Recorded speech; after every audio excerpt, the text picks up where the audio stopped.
نستعينه ونستغفره ونؤمن به ونتوكل عليه ونعوذ بالله من شرور أنفسنا ومن سيئات أعمالنا من يهده الله فلا مضل له ومن يضلله فلا هادي له ونشهد أن لا إله إلا الله لا خالق إلا الله ولا مالك إلا الله ونشهد أن سيدنا وسندنا وحبيبنا وطبيب قلوبنا ومولانا محمدا عبده ورسوله أما بعد فأعوذ بالله من الشيطان الرجيم بسم الله الرحمن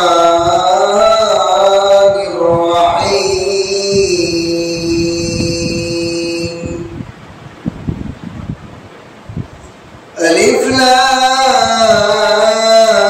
لام ميم ذلك الكتاب لا ريب فيه هدى للمتقين الذين يؤمنون بالغيب ويقيمون الصلاة ومما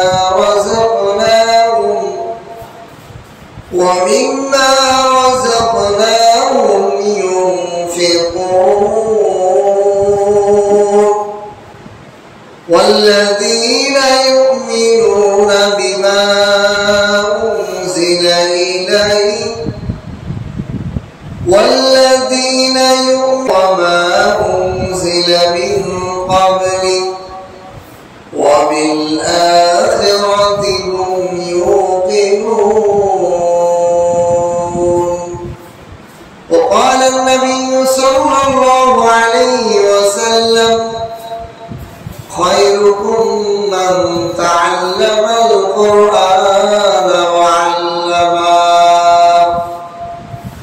وقال النبي صلى الله عليه وسلم من طال عمره وحسن عمله أو كما قال عليه الصلاة والسلام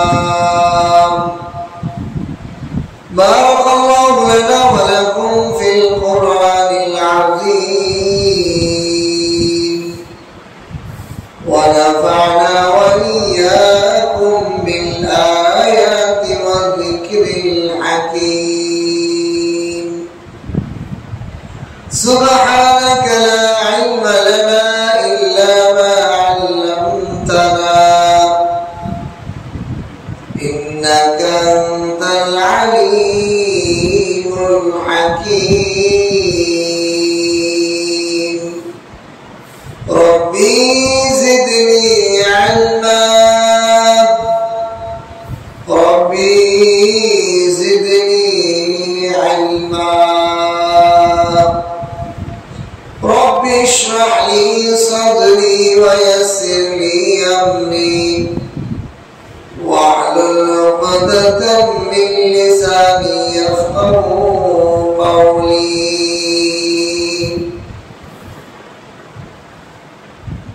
تعبيز بنایا جاتا ہوں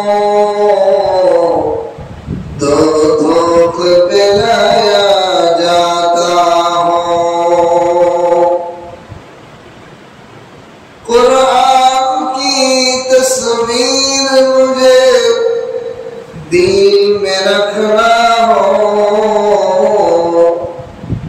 तावीज़ बनाया जाता हो, धोख मिलाया जाता हो। जमीउल इल्म फिल कुरान वलाकिन तकासुरन व इफ़हामुर रिजाल बलगल उला बिकमालिही कशफत दुजा बिजमालिही हसनत जमीअ खिसालिही सल्लु अलैहि व आलिही।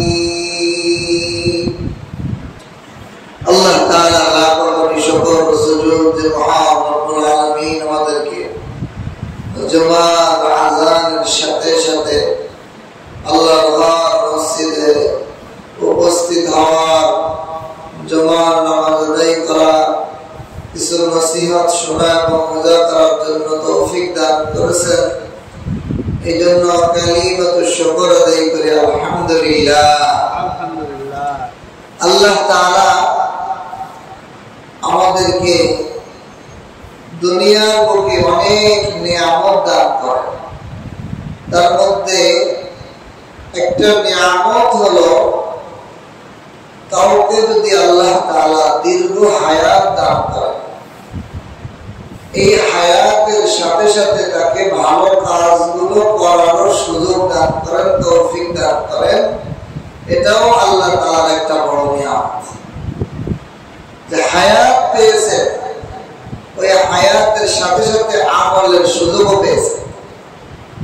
আবার অনেক মানুষ লম্বা হায়াত পায় কিন্তু আমলের সুযোগ নাই, বরং গুনাহ আর গুনাহ। ওই হায়াতটা তার জন্য আযাব এবং গজব। আবার একজন অল্প হায়াত পাইল, আমলের সুযোগ পাইল, বেশি আমল করতে পারল না, হায়াত অল্প। এই জন্য হায়াত লম্বা, আমলের সুযোগ, এটা আল্লাহ পাকের বড় নিয়ামত।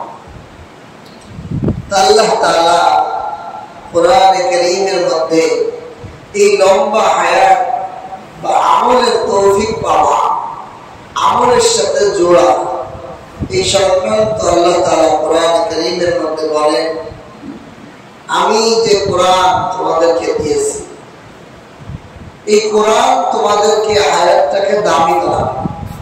তুমি যত কোরআনের সাথে জীবনকে মিলিয়ে তোমার হায়াত পার করবে, উঠা বসা চলা ফেরা সর্ব কাজে কোরআন তোমার গাইডলাইন, কোরআন তোমার পথ প্রদর্শক, তখন তোমার এই হায়াতটা দামি এবং আল্লাহ তাআলার কাছে অনেক বড় উপকারী এবং সওয়াবের কারণ হবে।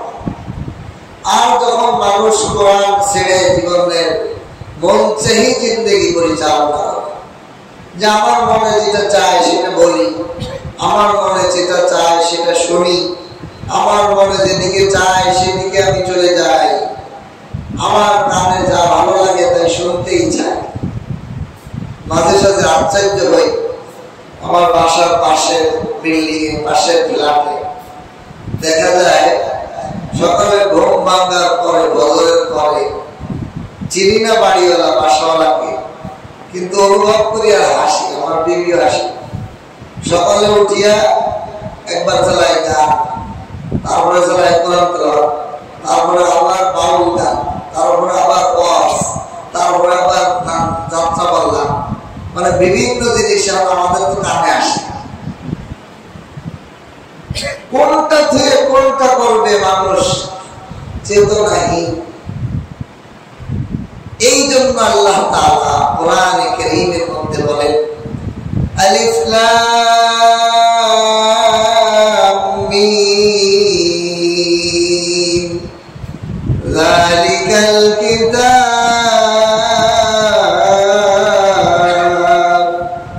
লা রাইবা ফীহি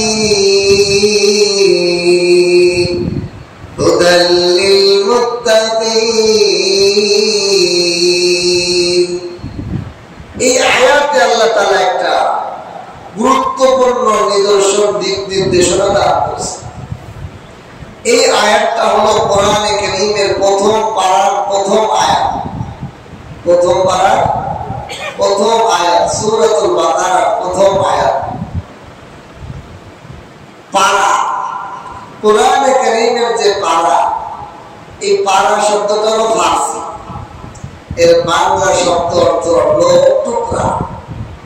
কোরআনে কারীমের পড়ার সুবিধার্থে এটা হাদিসে কোরআনের আল্লাহ এভাবে নাযিল করেন, পারা পারা। এটা সাহাবায়ে কেরাম, তাবেঈন, মুজতাহিদরা মানুষের পড়ার সুবিধার্থে টুকরা টুকরা করছেন। 30টা পারা, 30টা টুকরা। পারা হলো ফার্সি শব্দ, বাংলা অর্থ কি টুকরা। এই 30টা টুকরা করে এই সূরা কোরআন শরীফকে বিভক্ত করছে মানুষের পড়ার সুবিধার্থে, মুখস্থ রাখার সুবিধার্থে। আমার এক পারা মুখস্থ, আমার 2 পারা মুখস্থ, এইগুলো সুবিধার্থে করা হয়েছে। এই প্রথম পারা প্রথম আয়াত হলো এটা। তো প্রশ্ন হতে পারে আপনাদের, সূরা ফাতিহা, সূরা ফাতিহা হলো ভূমিকা, এটা মূল কোরআন শরীফ না। এই জন্য এই ভূমিকাকে সমস্ত পারার শুরুতে রাখা হয়েছে। মূল পারা শুরু হয় আলিফ লাম মিম। আল্লাহ তাআলা বলেন আলিফ লাম মিম। আলিফ লাম মিম 3টা হরফ আছে, এর কোনো অর্থ নেই। আবার অর্থ আছে, অর্থ আছে কার কাছে? আল্লাহ এবং রাসূল জানেন, আমরা জানি না, আমাদেরকে জানানো হয়নি। কেন জানানো হয়নি? অনেক হিকমত আছে। কোরআনে কারীমের অনেক সূরার শুরুতে এরকম কিছু হরফ, কফ, ইয়াসিন, আলিফ লাম মিম, হামিম, কফ, আইন, সাদ, এরকম বিভিন্ন হরফ আছে। এই হরফগুলো আমাদেরকে ইসলাম করার জন্য দেওয়া আছে। কি জন্য? একজন আলেম, একজন জাননেওয়ালা, সে বলবে আমি কোরআনের সব জানি, কিন্তু এই আয়াতের পড়ে সে মুখে স্বীকার করতে হবে যে আল্লাহ রাসূল ছাড়া আমি জানি না। একজন জাননেওয়ালা ব্যক্তির মুখ দিয়ে আমি জানি না এটা, একজন বুঝনেওয়ালা ব্যক্তির নিজের মুখ দিয়ে আমি এটা বুঝি না, এটা বলতে অনেক বড় কঠিন জিনিস। মানুষ অহংকারশীল, আমার কি বুঝাইতেছ, আমি সব বুঝি না, স্বীকার করতে চায় না যে আমি এটা বুঝি না বা এটা বুঝি না, আমি এটা জানি না, এটা মুখে বলতে চায় না। মানুষের ভিতরে অহংকারের এমন এক পর্যায়ে গেছে, কোন সময় সে অস্বীকার, সারেন্ডার করতে চায় না। আল্লাহ তাআলা একটা ইসলাহ করছেন বান্দাদেরকে, যে বান্দারা বলবে যে আমি আয়াতের এই হরফগুলোর অর্থ আল্লাহ ছাড়া কেউ জানে না, আল্লাহ রাসূল ছাড়া এই হরফগুলোর অর্থ কেউ জানে না। কি অর্থ আছে? আলিফ লাম মিম যালিকাল কিতাব, এই কিতাব, যালিকাল কিতাব, এই কিতাব কোরআন। কি এই কিতাবের পরিচয়? এই কিতাবের পরিচয় হলো এই কিতাবটা এমন লা রাইবা ফীহি,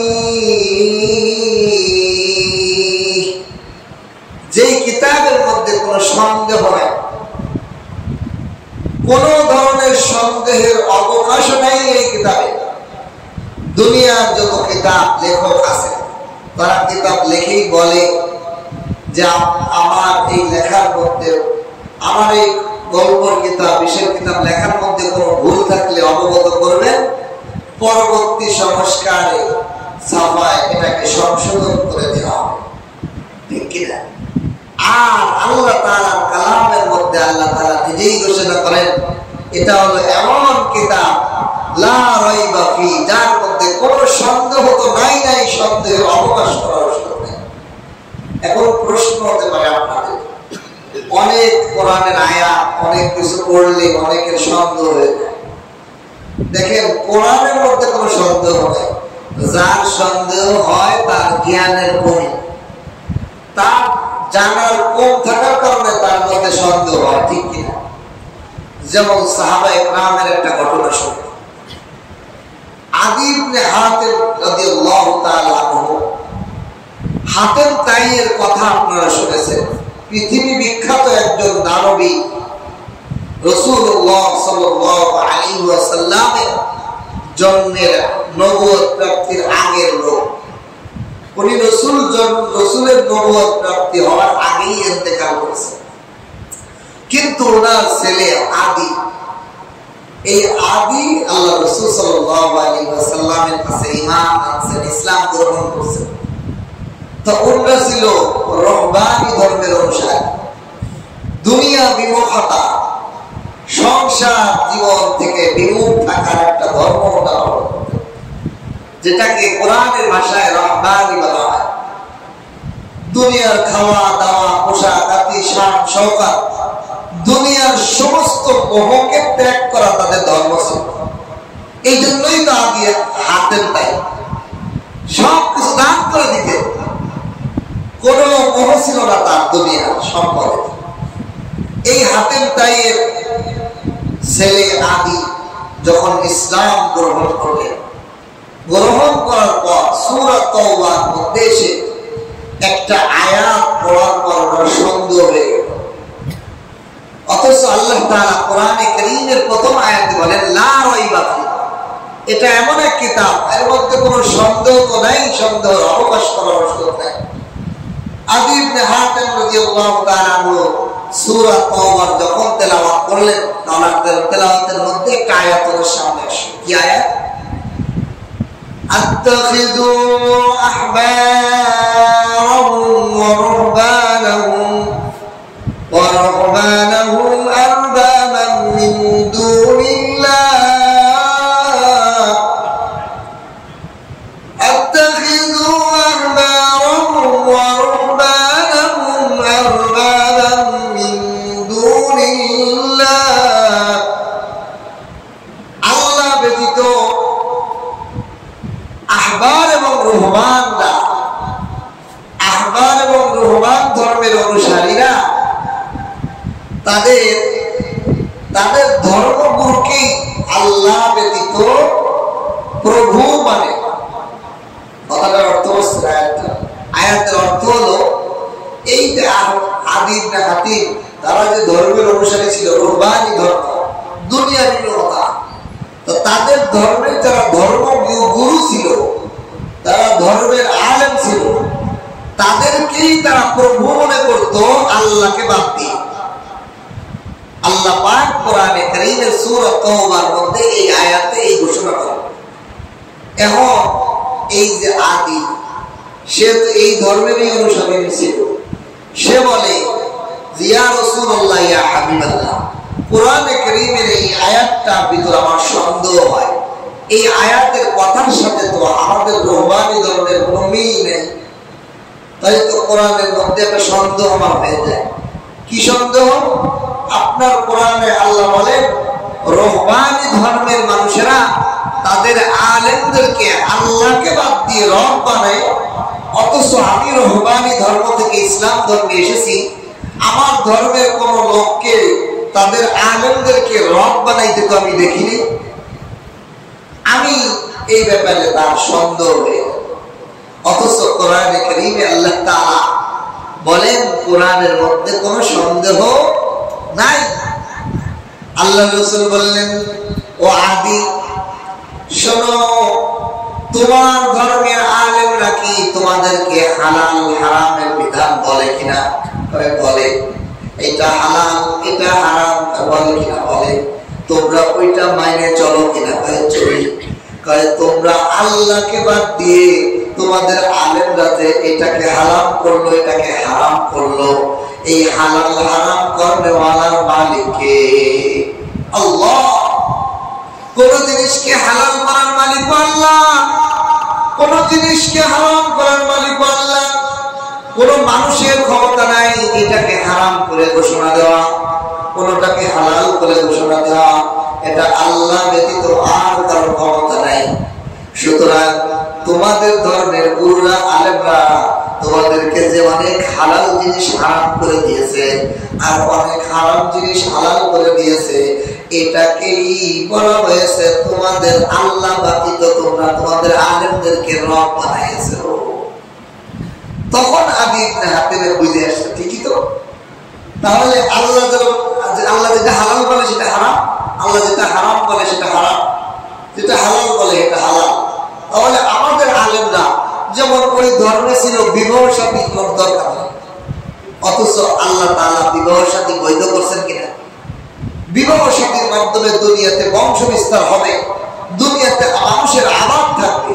এখন এই এলাকার মানুষ যদি আমরা কোনো বিয়ে শাদী করবো না, সন্তান নেব না, তো 10 বছর পরে এখানে কোনো মানুষের বসবাস থাকবে? যারা আছে তারা মরে গেলে পরবর্তী জেনারেশন নাই। তাহলে এই বাংলাদেশের জমিন আবাদ করার লোক আছে? তাহলে একটা হালাল জিনিসকে তারা হারাম বানায় এনেছে। এই যে হালাল আর হারাম বানানোর দায়িত্ব ছিল আল্লাহ, সেটা তারা তাদের আলেমদেরকে রব বানায় এনেছে। এইটাই আল্লাহ কোরআনে কারীমের মধ্যে বলছেন। কিন্তু আদি ইবনে হাতেমের জ্ঞান ওই পর্যন্ত যায় নাই, এই জন্য বুঝতে পারে নাই। নবীর কাছে এসে সমাধান করে দিয়েছে, ঠিক কিনা? ঠিক যুগে যুগে নবীদের কাছ থেকে আল্লাহর কালাম মানুষের বুঝে দিছে, কিন্তু এখন আর নবী নাই। নবীর ওয়ারিস উলামায়ে কেরাম যারা কোরআন বোঝে, কোরআনের সমস্ত ইলম যাদের আছে। দেখেন প্রকৃত আলেম কি? আলেমের সংজ্ঞা কোরআনে কারীমের মধ্যে আছে। কামেল আলেম, পরিপূর্ণ যোগ্যতায় পরিপূর্ণ আলেম হলো ওই ব্যক্তি যার কাছে কোরআনের কোন আয়াতের মধ্যে সংঘর্ষ হয় না, হাদিসের ব্যাপারে কোন ইশকাল হইলে তারপরে ইশকাল হয় না, সব ইশকাল সমাধান হয়ে যায়। এই জন্য যে যত বড় আলেম, ওনার কাছে যত ইশকাল, যত ধরনের আপনার বিভ্রান্তি নিয়ে যাবেন, সব সমাধান। আমার কাছে এক লোক আসছিল, আপনাদের আগেও শুনেছি। এক লোক আমাকে প্রশ্ন করছে, হুজুর আপনারা সমস্ত হুজুররা ভুল করেন। আমি বললাম কি ভুল করছি? হুজুর আপনি একা না, সারা দেশের উলামায়ে কেরাম হুজুররা সব হুজুররাই ভুল করেন। আমাকে মাশাআল্লাহ মাশাআল্লাহ, আল্লাহ তাআলা তো আপনাকে মহা জ্ঞানী বানিয়েছেন যে সমস্ত হুজুরদের ভুল আপনি ধরে ফেলছেন।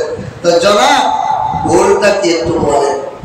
তো বলতেছে, হুজুর আপনারা বলেন কোরআন শরীফ পড়তে হলে আউযু বিল্লাহি মিনাশ শাইতানির রাজিম পড়া লাগবে, অথচ কোরআনে কারীমের মধ্যে কোথাও আউযু বিল্লাহি মিনাশ শাইতানির রাজিম লেখা নাই।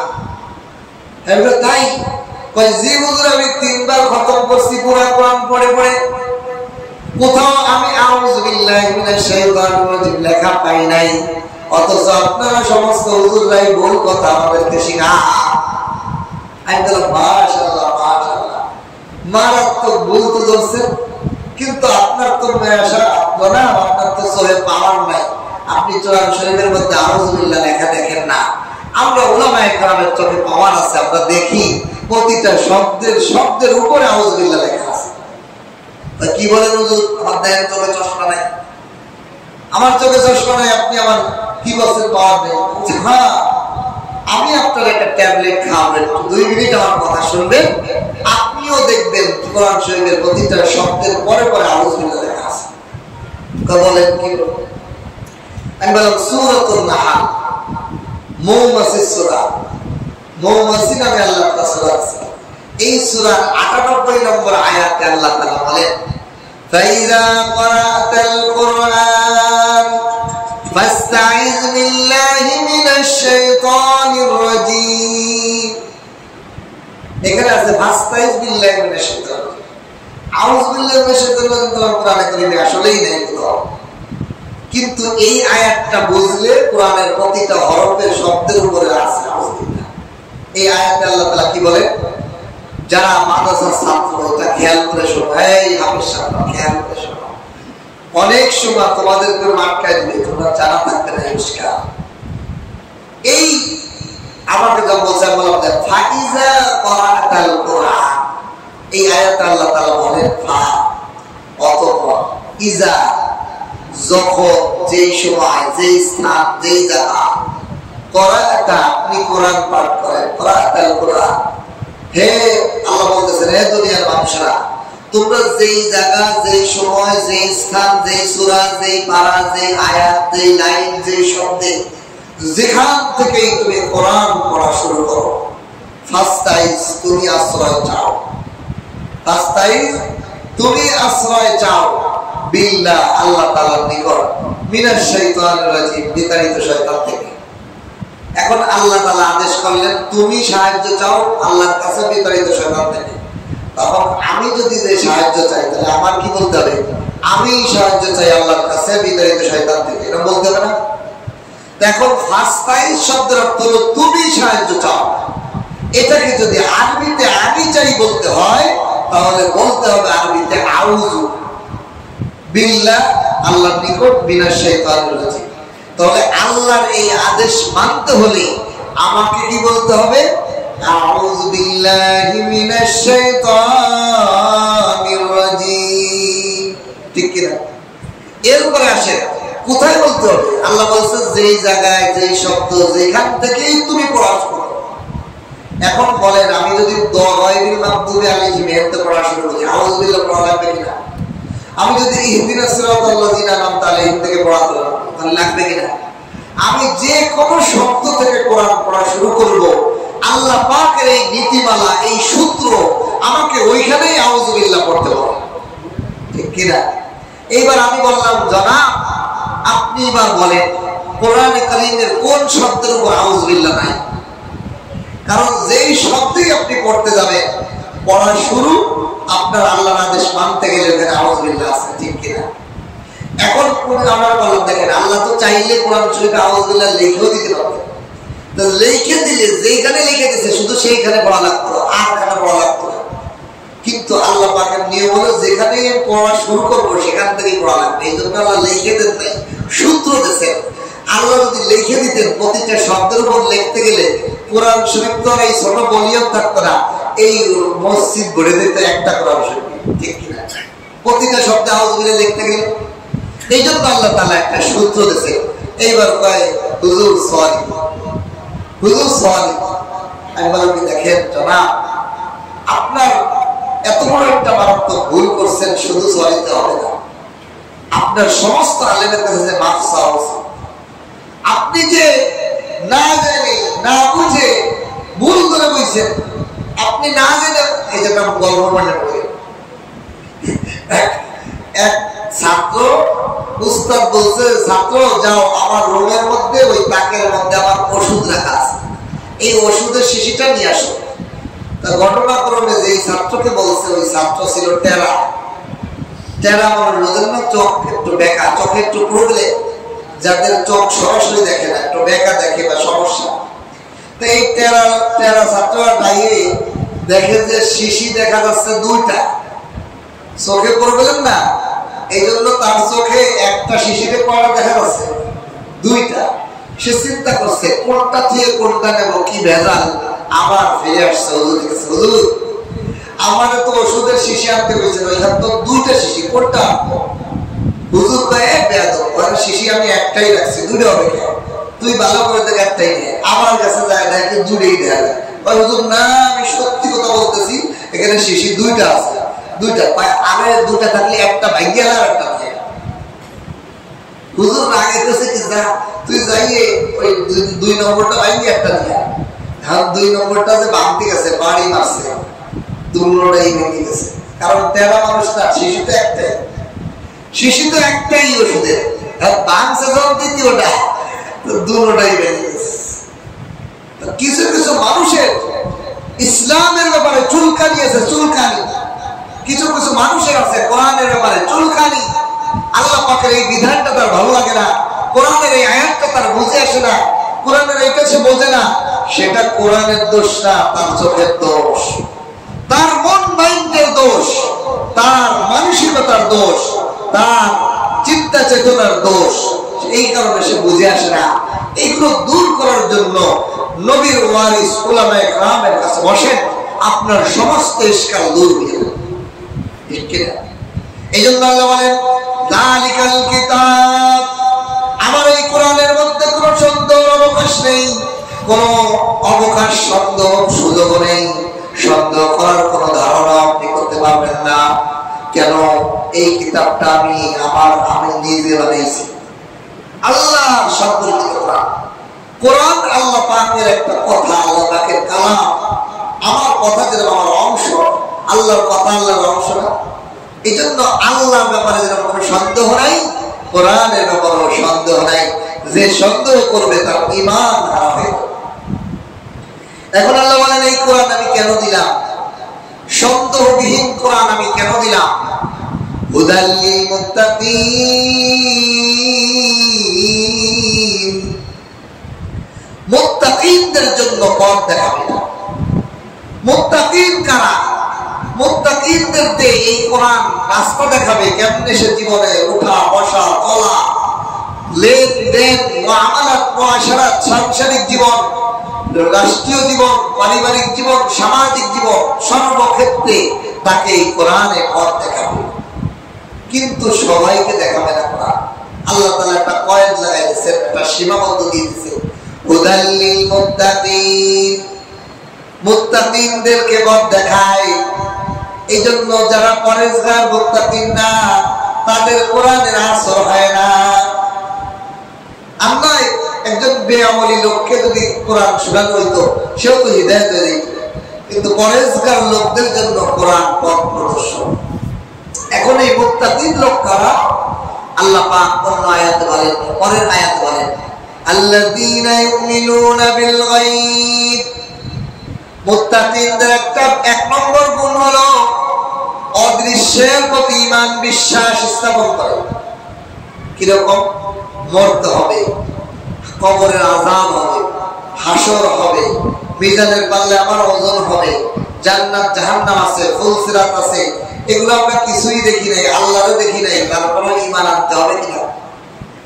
ঈমান মুত্তাকিনদের প্রথম গুণ হলো, একজন মুত্তাকিন সে নামাজ এক ওয়াক্ত পড়ে আর এক ওয়াক্ত পড়ে না, তাও সে মুত্তাকিন হতে পারে। এরকম যে তার কোন পক্ষে এতটুকু আখিরাতের ভয় আছে, দিয়ে সে জাহান্নামের ভয় আছে, জান্নাতের আশা আছে, আল্লাহর শাস্তি দিবে ভয় আছে, কবরে আযাব হবে এটার ভয় আছে, কিন্তু মাঝে মাঝে নামাজ পড়া ছেড়ে দেয়, তবুও সে নিম্ন দরবারে মুত্তাকিন। এই দিলে ভয় আযাব নাই, তারে কোরআনে কোনো আসর। এই জন্য আল্লাহ তাআলা বলেন আল্লাযীনা ইউমিনুনা বিল গায়ব। মুত্তাকিনদের এক নম্বর গুণ হলো অদৃশ্যের প্রতি অটল বিশ্বাস, আন্দাহা জগতের অটল বিশ্বাস। আন্দাহা জগৎ, যেই জগৎ দেখে নাই, মৃত্যুর কবরের জগৎ দেখে নাই, হাসরের জগৎ দেখে নাই। এই পাখাগুলো বন্ধ করে দেবে, ফাইল করতে দেবে। এই হাসরের জগৎ দেখে নাই, কবরের আযাব কিরকম হয় কিছুই সে দেখে নাই, কিন্তু না দেখেও সে ওই জগতের প্রতি বিশ্বাস রাখে। আমার পরে যেতে হবে, হাসর নাসর হবে, কবরের আযাব শান্তি হতে হবে, ইমানের আমল নিয়ে গেলে আমার কবর ভালো থাকবে। এই যে বিশ্বাস, এটা অনেক গুরুত্বপূর্ণ। এটা বিশ্বাস না থাকলে সে ইসলামের গণ্ডির মধ্যে যায়। দুই নম্বরে আল্লাহ তাআলা বলেন ওয়ায়ুকিমুনাস সালাত। দুই নম্বরে সেই ঈমানের মুত্তাকিনদের দ্বিতীয় দরকার হলো সে নামাজ কায়েম করে। এই ভয়টা কার মধ্যে পরিপূর্ণ আছে? যার মসজিদে আছে, নামাজের সাথে আছে, তার নামাজ ছুটে না, যার নামাজ ছুটে যায় না, সে হলো মুত্তাকিনদের দ্বিতীয় ধাপে। তিন নম্বরে ওয়ামিম্মা রাযাকনাহুম ইউনফিকুন। তিন নম্বর মুত্তাকিনদের গুণ হলো আল্লাহ তাআলা বলেন আমি যা রিজিক তাদেরকে দিয়েছি, ওই রিজিক থেকে সে দান, খয়রাত, যাকাত, ফিতরা, নফল দান, সদকা সব আদায় করে। আমার দেওয়া সম্পদ থেকে সে সঠিকভাবে দান করে, সদকা করে, যাকাত সঠিকভাবে আদায় করে। আমাদের সমাজে এই যে এবার অনেক উলামায়ে কেরাম অনেক রকমের আলোচনা করছে যে বাংলাদেশের বেশি না, মাত্র 11 কোটি বা বিলিয়ন প্রতি যারা সর্বোচ্চ ধনী, তাদের যাকাত হিসাব করে দেখা যাচ্ছে যে বাংলাদেশের এক একটা ইউনিয়ন তাদের যাকাত বন্টন করে দিলে প্রায় 9 কোটি না কত কোটি টাকা করে পায় এক একটা ইউনিয়ন। আরো লক্ষ পায়। শুধু বাংলাদেশের সবচেয়ে বড় ভিআইপি 11 জন বিলিয়ন, মানে সর্বোচ্চ টাকার মালিক যারা, তাদের যে সম্পদের হিসাব, সেই হিসাব থেকে জাকাত বের করে বাংলাদেশের প্রতিটা ইউনিয়নে যদি ভাগ করে দেওয়া হয়, এক একটা ইউনিয়নও 9 কোটি টাকা করে। তাহলে চিন্তা করেন, আর বাকি ধনীরা তো বাদ দিয়েছে। এই দেশের প্রতিটা মানুষ যদি উলামায়ে কেরামের সাথে সঠিকভাবে হিসাব করে জাকাত দেয়, পরবর্তী বছরে জাকাত নেওয়ার মতো কোনো লোক পাওয়া যায় না। অথচ একজন মানুষের কাছে কুক্ষিগত সম্পদ রয়ে গেছে, না তার উপকার হচ্ছে, না সমাজের উপকার হচ্ছে, না রাষ্ট্রের উপকার হচ্ছে। এই রমজানে আলহামদুলিল্লাহ অনেক মানুষ অনেক রকম আমার কাছে আসছে হিসাবে। আলহামদুলিল্লাহ একজন লোক আসছে, ওনার ব্যাংকে 50 লাখ টাকা আছে। আমি নাম বলতেছি না, বলতেছি দেখেন যে উনি আমাকে বলতেছে যে আমার 50 লাখ টাকা আছে। আমি বললাম, ভাই এই 50 লাখ টাকা আপনার কত বছর ব্যাংকে পড়ে রয়েছে? তো বলতেছে, হুজুর প্রায় 10 বছর। এখন 10 বছর ধরে ওনার টাকাটা পড়ে রয়েছে। বলেন, ওনার খাওয়া দাওয়া, উঠা বসা, ওনার ব্যক্তিগত জীবনে কোনো ওইটার কোনো ফায়দা হচ্ছে? রাষ্ট্রীয়ভাবে ওই টাকাটা কোনো ফায়দা হচ্ছে? এটা যদি রাষ্ট্রীয়ভাবে কোনো ইনভেস্ট হইত, একটা কারখানা তৈরি হইত, 100 লোক কাজ করতো, তাহলে তো উপকার হইত। কিন্তু টাকাটা পড়ে রয়েছে। সম্পদ অধিক হয়ে না তার জীবনে লাভ হচ্ছে, না রাষ্ট্রীয় জীবনে, না সামাজিক জীবনে, ওই সে হয়েছে কুক্ষিগত হয়েছে। অথচ সে যদি সাকাত সঠিকভাবে আদায় না করে, দান সদকা না আদায় করে, কিয়ামতের ময়দানে এই টাকা পাই টু পাই কিভাবে আয় করছো, কিভাবে ব্যয় করলে, সব হিসাব দিয়ে দেয়।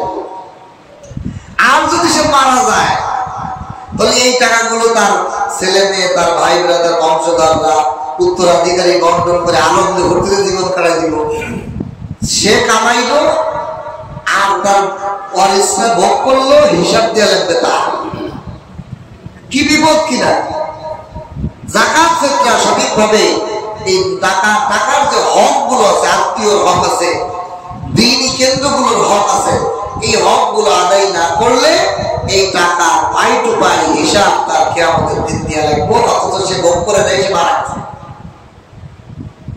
কিন্তু আমরা বুঝি না। এই জন্য আল্লাহ তাআলা বলেন, অমিম্মা রাযাকনাহুম ইউনফিকুন।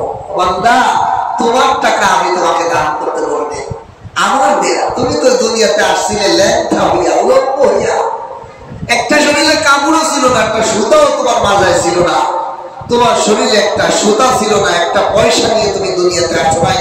পৃথিবীর রাজা, বাদশা, ধনী, গরিব, কেউ পৃথিবীতে একটা পয়সা নিয়ে দুনিয়াতে আসে না। সব খালি হাতে আসে। আমার যাওয়ার সময় খালি হাতে যায়। 3টা কাপড় মানুষ দয়া করে কাপড়ের উপর দেয়। তাহলে মাঝখানের এই অর্থকড়ি আপনি যদি সঠিকভাবে এটা দান ফেরত না করেন, তাহলে আযাবের হিসাব পাই টু পাই আপনার কবরে হাসরে দিয়ে রাখবে। এই জন্য আল্লাহ বলেন, মুত্তাকিনরা কি করে?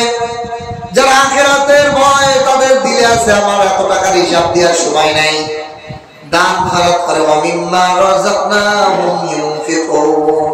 তারা তাদের সম্পদ, আল্লাহর দেওয়া সম্পদ থেকে আল্লাহর রাহে খরচ করে। একটা গল্প মনে পড়ে। বনী ইসরাইলের 3 জন ব্যক্তি ছিল 3টা রোগে আক্রান্ত। একজন ছিল টাকওয়ালা, একজন ছিল কুষ্ঠরোগী, আর একজন ছিল অন্ধ।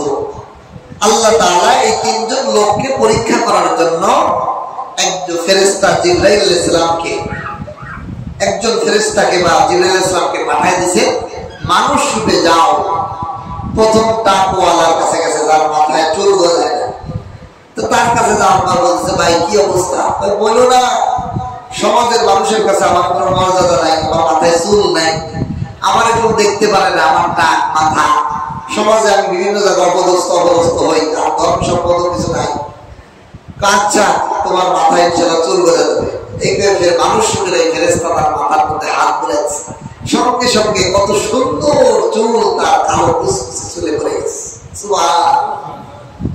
বলে তোমার কি জীবনে আশা?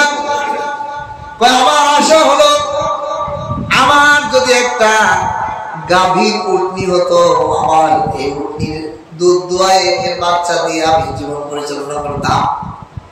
আল্লাহর ফেরেশতা মানুষ রূপে আল্লাহর কাছে দোয়া করলেন, সঙ্গে সঙ্গে একটা উট নিয়ে এসে হাজির, এবং তার থেকে বাচ্চা হওয়া শুরু হয়ে গেল। লাখ লাখ বাচ্চা তার ফার্ম হয়েছে, কোটি কোটি টাকার সম্পদ হয়েছে। আল্লাহ তাআলা বাচ্চা। এরপরে গেছে কুষ্ঠরোগীর কাছে। কুষ্ঠরোগীর কাছে যাওয়ার পর কুষ্ঠরোগী বলতেছে, তাকে বলতে ভাই তোমার কি অবস্থা? কই না, আমার শরীরের চামড়ার মধ্যে কি দাগ, চুলকানি, ঘাম আসা, পচা, চামড়া পচে যায়, কুষ্ঠরোগ।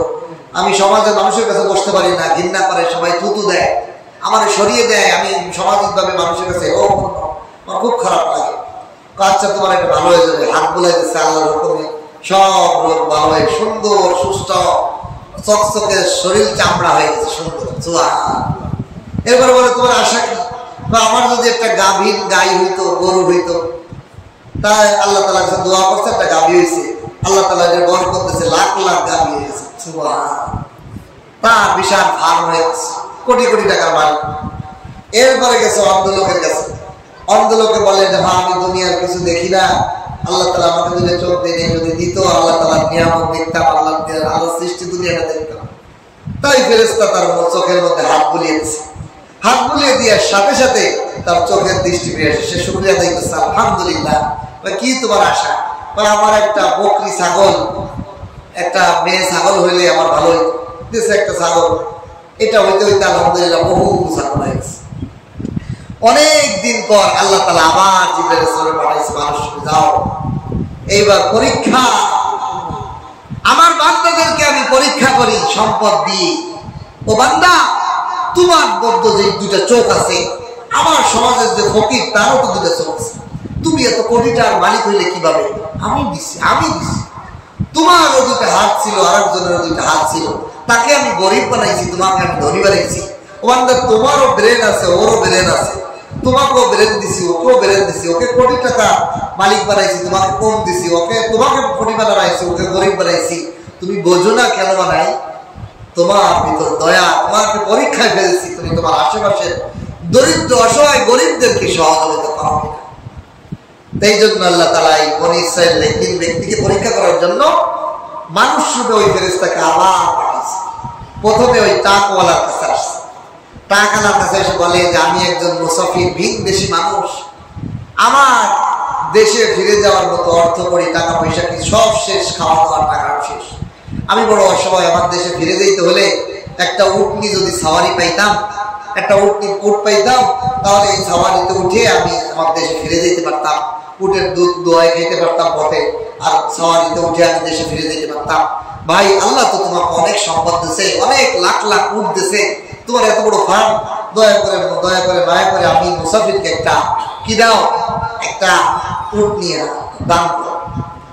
কি বলেন এটা? আল্লাহ দিছে।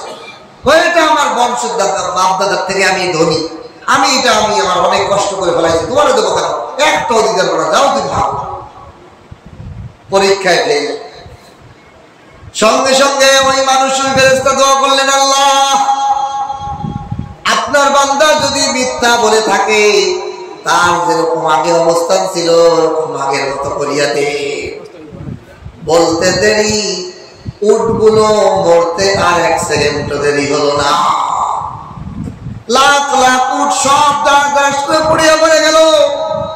টাকওয়ালা বা টাক হইয়া গেল, আবার নিঃস্ব হয়ে গেল।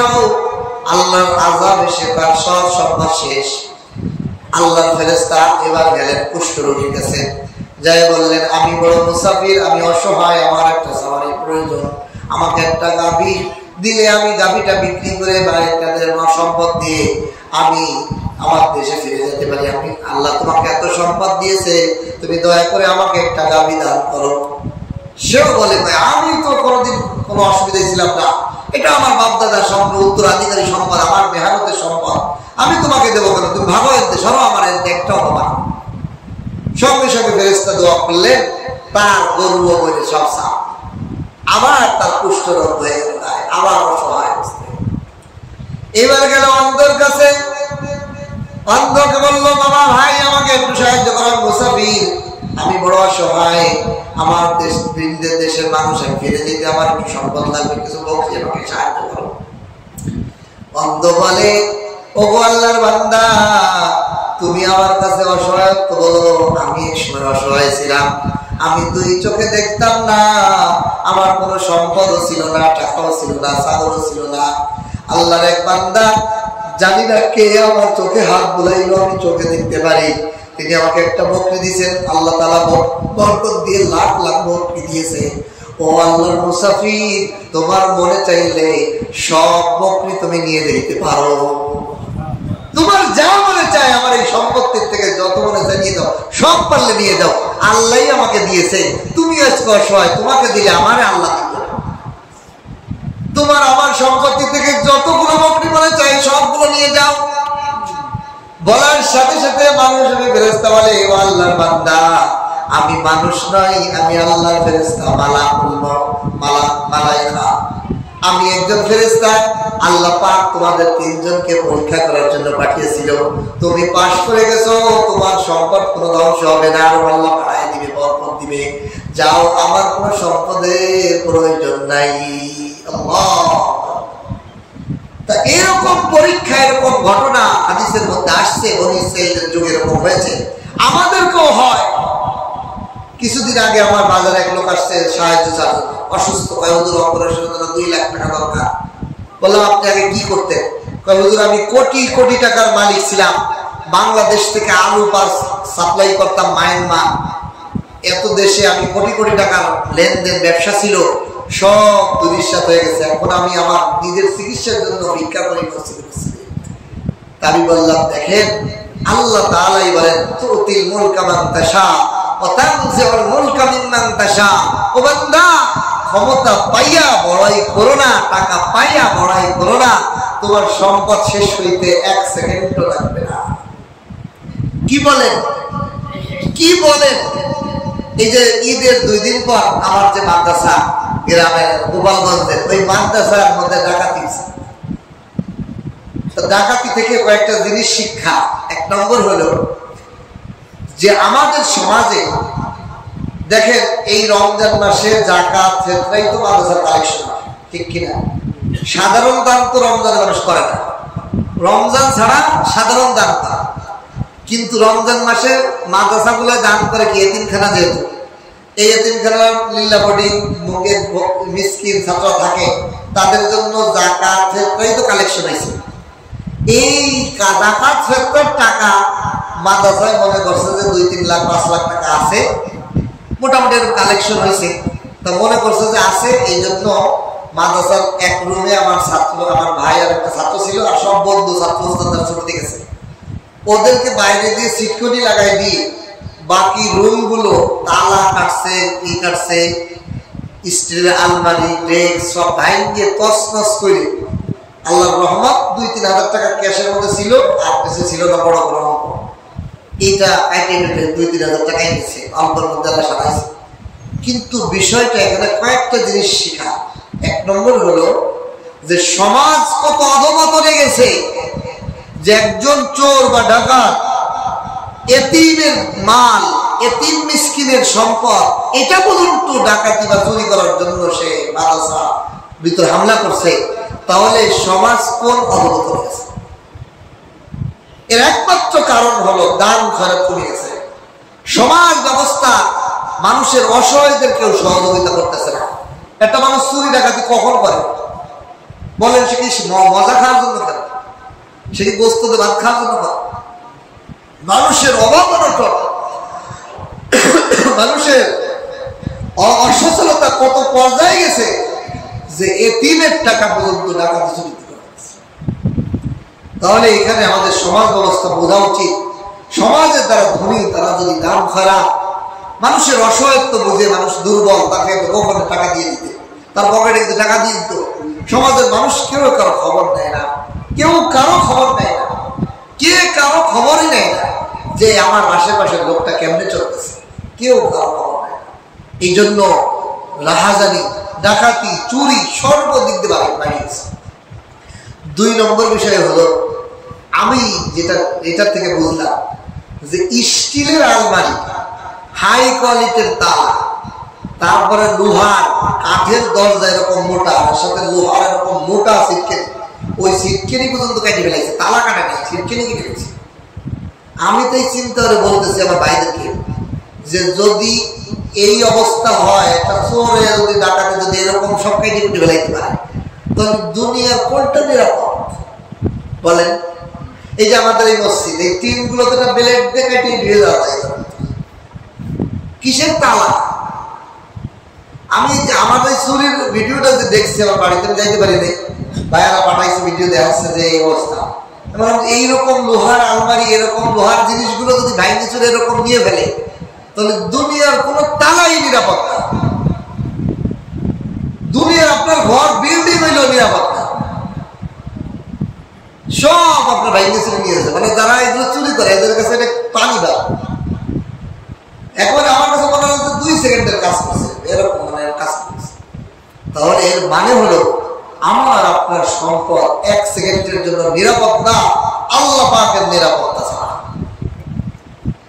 সেকেন্ডের মধ্যে আপনার আমার পকেটের টাকা শেষ হয়ে যেতে পারে, সেকেন্ডের মধ্যে আপনার ঘরের টাকা পুরো ছাই হয়ে যেতে পারে, সেকেন্ডের মধ্যে আপনার আমার টাকা পকেট থেকে চুরি হয়ে যেতে, ডাকাতি হয়ে যেতে পারে।